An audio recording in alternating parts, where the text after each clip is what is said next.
It was the first Sunday of December in the year 1941.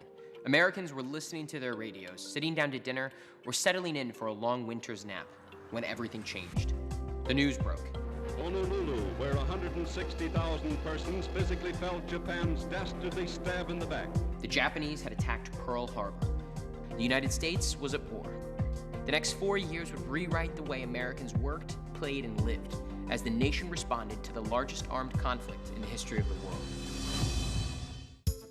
The war affected Americans at every level, in almost every aspect of their lives. People were urged to conserve resources and limit their consumption. A system of rationing was established, and many goods, including gasoline, clothing, meat, and butter, could only be purchased with ration cards. People grew fruits and vegetables in victory gardens to help supplement rationed food. There were also community scrap metal and rubber drives so that these materials could be recycled for the war effort. To help pay for the war, the US government practically commanded people to buy war bonds, an investment that was essentially a loan to the government. By taking money out of circulation, war bonds also helped keep inflation in check.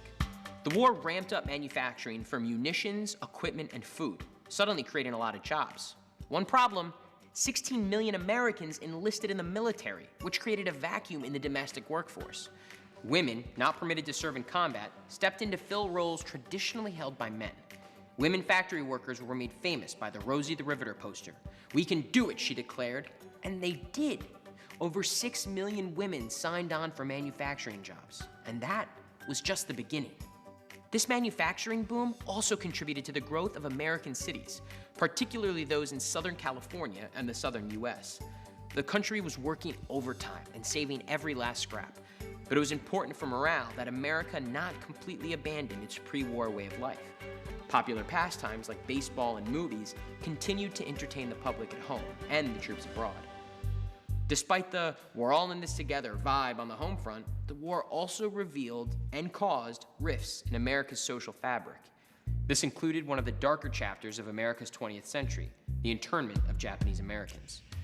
In 1942, President Roosevelt signed Executive Order 9066, which forcibly removed Japanese Americans on the West Coast from their homes. Over the next 2 years, approximately 120,000 people were stripped of their rights and placed in harsh desert prison camps. As World War II ended in 1945, so too did many of the special measures and restrictions imposed on the American people. But not everything was so easily sorted back into its old place. The war's effect on the American home front, particularly for women and for industry, would reverberate for decades to come.